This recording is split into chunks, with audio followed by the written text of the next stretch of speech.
What's up, everybody? This is your boy Food Junkie on my way to talk about anybody and everybody, anything and everything. Y'all keep me company, and I hopefully keep you guys slightly entertained. Y'all saw the title. This is story time. I don't have a dog in this fight, baby. I don't have a dog in this fight. And let me give y'all a little story time. I think I told you guys this before, but just a little rehash or a little bit more in-depth conversation and story about my upbringing. I told you guys I grew up, well, not a lot, whatever, you know what I'm saying? I grew up, I won't say in poverty, but I grew up, low income, definitely low income. We weren't broke, we were poor, I should say. But being poor, as you know, in most environments where you are poor or don't have a lot, there are a lot of people around you in the same circumstances, in the same condition. So, of course, it leads to a lot of crime and destruction and degenerate behaviors and things of that nature. And my environment growing up was no different than that. Hey, that's how y'all doing. It was no different than that. So, I grew up in the height of the gang situation. I know back in Chicago when I was growing up there was a lot of vice lords, disciples, Arabicans, and things of that nature in the environment. So my mom moved us to what she thought was a better environment, across the country, which was in Washington State. So in Washington State, on the West Coast, I should say, there was a huge uprising of the whole Crips and Blood situation. During the height of that situation, I grew up in that. I lived in an environment where there were, it was the Bloods territory, I should say. Still low income, still, impoverished people, was not people stealing, selling drugs, doing what they need to do, whatever, to survive, whatever, and get by on what they need to get by in it, Several members of my family fell into that, whatever, be it as a as a first experience with it, or even people outside of my immediate family. Yeah, I meant to say immediate family fell into it, and people outside of my immediate family fell into it too, as far as cousins and things of that nature. But all my friends were in the Crips territory, pretty much, because, mind you, all of us went to school together since elementary school. So as we grew up with that, they found their way into those different things. But me, I never found my way into any following the crowd or the gang thing. One, because I'm not that type of individual. You're not going to just tell me what to do and I just do it. Never have been that person. But two is, I was too smart for that. And everyone who knew me knew, that I was smarter than the environment that I was in, I should say. Or I applied myself, I wouldn't say smarter, I applied myself more than most people in my same situations. I mean, I've been the smartest, but I was the one that was always applying myself, trying to do something different than where I was. And plus, I had friends on both sides. I had friends that was Bloods and friends that was Crips. Well, most people couldn't wear either color, red or blue, in order for them to survive or walk down the street, whatever the case may be. But not saying I didn't get into my fair share of fights and things of that nature. But for the most part, I was pretty much left alone, left to my own devices, because one, they knew that I could fight. Two, they knew that I don't mind fighting, and they knew that I wouldn't have no problem with protecting myself by any means necessary towards anyone. Anyone can get it then, anyone can get it now. That's always been my motto in life. But also, they asked me for advice. Like, even as a child, I would ask legal advice. What do I think is the best solution? How can they do something and get away with it? So I never had a dog in any fight, as long as it doesn't affect me or adversely affect me in any way, shape, or form, or someone that I care about, someone that I like, someone that I ride with or that I'm down with. As long as I don't know who did what and things like that, I don't care. It doesn't bother me. I've always been kind of unbothered. But I told that little story to talk about what's been going on these YouTube streets for the past week or so. I've been seeing it. As y'all know, I haven't been talking about it. I really don't care about it too much. But there's a couple things that I really do need to touch on, because I really don't understand it. Like I said, I don't have a dog in this fight at all. I really don't. But some things do kind of bother me or perplex me, I should say. Not even bother, perplex me. And one thing that perplexed me is, that I have a question about is, if you wish that someone would knock on your door, why would you say that you received an email, text message, a message, whatever the case may be? Your first response is to call the police. Why would that be your first response? But yet you're on here threatening to slap people, threatening to bump people. But when you get a text message from someone in your area saying, tighten up, or don't have them come tighten you up, first thing you do, oh, I'm going to send this to police officers. I'm going to take this to the police report. I'm going to call the police on it. But just the other day, you was threatening to bump somebody. That perplexes me. And then the statement is made, oh, y'all know I'm a police calling bitch. I'm a police report calling bitch. Are you? Which gangster are you want to portray on here? That gangster that's going to bump somebody? Or the gangster that's going to run to the police after receiving a text message? That perplexes me. But it doesn't surprise me, however, that you hang around people who does the same thing and have the same tactic and the same mindset. Birds of a feather flock together. Because wasn't someone in my home city, the city I was born in, ready to whoop someone's ass, smack the taste out of someone's mouth, all these other things that's happening to people that live far away from them? But yet when the people who live in their city, who know their location, who know their movements, talk about their child, is silence. When the same people that talk about your child threaten to come whoop your ass, the first thing you do is call the police. I guess it's a bunch of police calling, group thinking mentality type of motherfuckers that roll together, birds of a feather flock together, I'm saying. I don't know. I just never been that person to do that. Talk big stuff, but not actually react or interact with it. If I say something was not, I'm going to do it. If I say I'm about that life, I'm about that life. If I say don't be fooled by how I look or what you may think of me, because I promise you it's not that. It's that. I just don't get it. Maybe it's me. Maybe I'm the crazy one. Maybe I'm strange. I don't know. You know, how y'all doing? What's up, y'all? Welcome. Y'all know I really can't see anything right now. The screen looks black because this sun and stuff like that. I see a little bit now. I'm doing something. Hey, y'all, how y'all doing? What's up, y'all? Watch this video, please. I just don't understand it. Like, is it I'm the only one who's confused by that type of behavior, that type of mentality? You have all this rah-rah, all this bup, and all this smacking that takes out people's mouths. But yet, with someone in your city that can actually literally reach out and touch you, first place you go is to the police. And this is after you went on this whole diatribe of how many guns you have in your house, how many people you have in your house, how you grew up with guns around this. Your father had a gun in a pickup truck, and your grandfather had a gun here, your grandfather had a gun there. But yet you receive a text message, the first thing you do is run and call the police.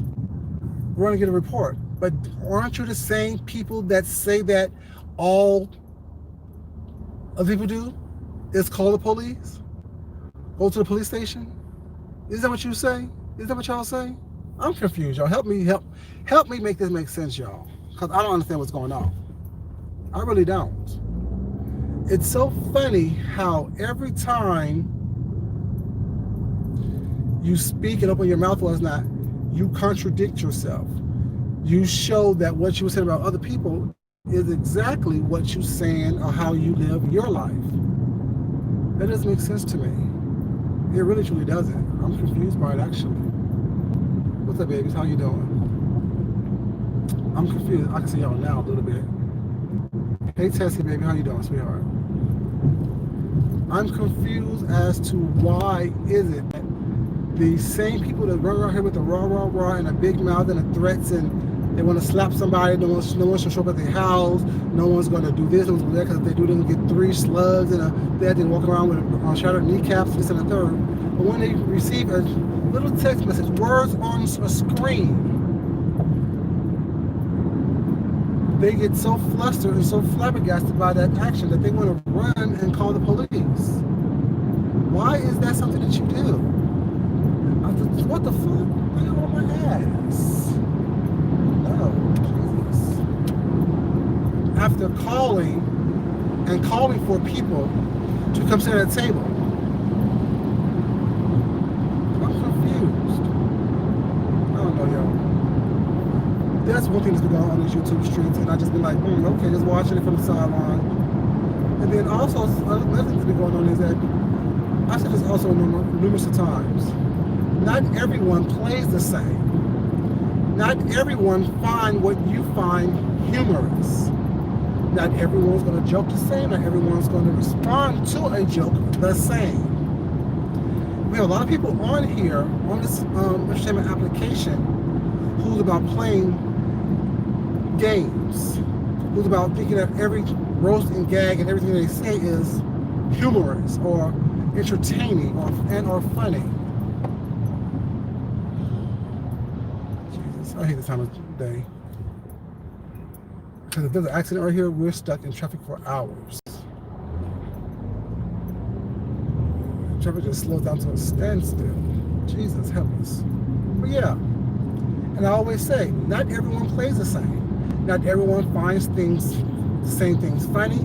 Not everyone finds the same things humorous. Not everyone's going to take a joke or react to a joke in the same manner in which you're going to react to a joke with.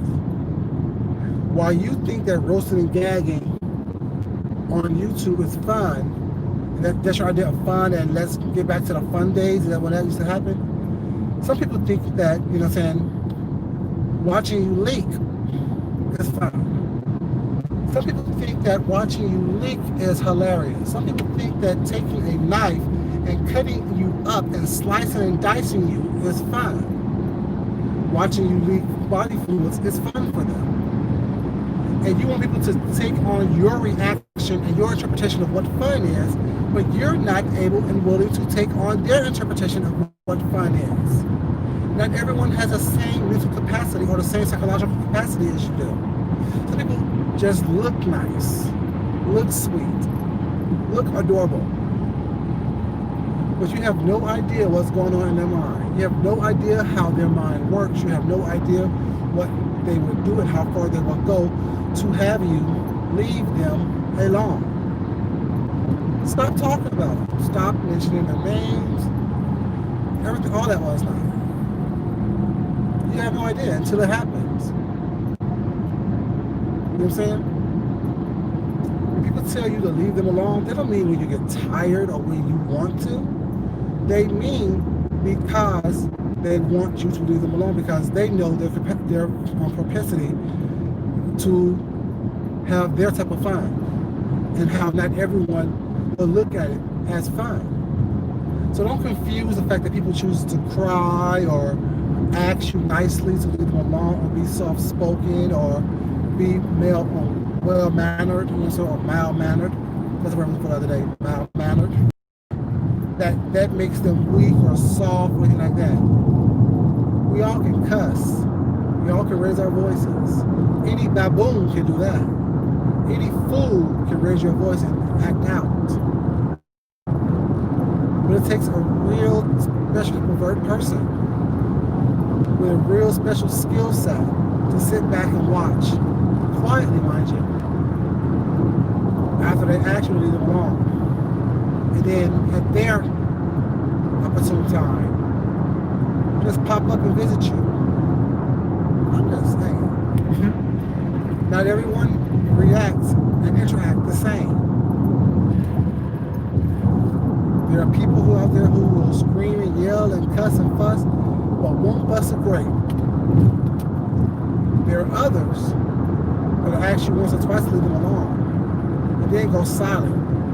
and stop talking to you, stop talking about you, don't mention your name. All the while plotting as to how they want to make sure you understand to leave them alone. And do it with a smile on their face. Okay. Y'all never know how one person grew up, what one person has seen in their life, what one person has experienced in their life, what one person has done in their lives. Because it's not for everybody to know or to experience.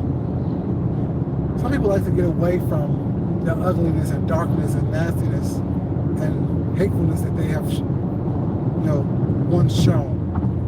The destructiveness they have once shown. I'm just saying. Everyone wants to be the comedian. Everyone wants to be the funny one. Everyone wants to be the hilarious one. Everyone wants to be the one that everyone says, oh yeah, they're real funny. Let's go visit them. Let's go talk to them. Let's go talk about them. Not knowing all the while, baby, you in danger. You are in so much danger. You have no idea how much danger you're actually in.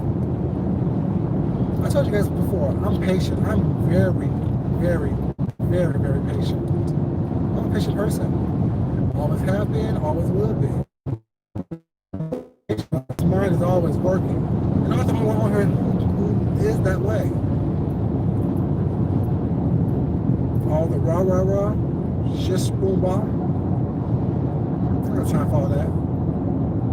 That does nothing for me whatsoever. It doesn't show anything. It's not, how I like to be creative. I'm a creative person. You know I'm a creative person. I like creativity. And all this fuck shit I see going on here, little slips of my name, this and the third. Okay. I'm just saying, don't be surprised. Don't be surprised. But yeah, it's just kind of funny to me how the two biggest people on here with the most mouth, who've made pretty much the most threats of bopping and popping people was now, are the first ones to call the police when there's true, imminent danger at their doorstep. I'm just saying. Be mindful of what you put out there, people, because it's going to come back at you. Why do you think I put good energy out there? Why do you think I put out talent? Why do you think I put out things that is creative? Me showing you me cutting up vegetables, that's one aspect of it. But it also shows you my knife skills. Does it not show you my knife skills? What is wet work? What knife skills? Close combat. I'm just saying. Creativity, being able to clean up after myself. I'm just saying. Everything that you see is not what it's always meant to be. Some things are metaphors. Some things are just warnings. And sometimes you just cut up vegetables. Sometimes you just cut up vegetables. Or other times, they're warnings. I told you leave me alone. I told you I'm an artist. I told you I like wet work. I'm just saying, yo. I'm just being silly with wet work. Yeah, you guys. Well, thank you guys so much for being here. I appreciate you guys being here. If you guys don't mind, please like this video, please. I definitely would appreciate it. And as always, you guys, I love you guys. Let me get my mind right on my way to work. So, get off here. I thank you guys for being here. Thank you guys for showing up and showing out. Of course, as always, this is your boy Food Junkie, and you guys know it's not enough that I love you guys. It's more important that you love yourself, that you love someone else, that you respect yourself, and that you definitely respect someone else. Until next time, guys.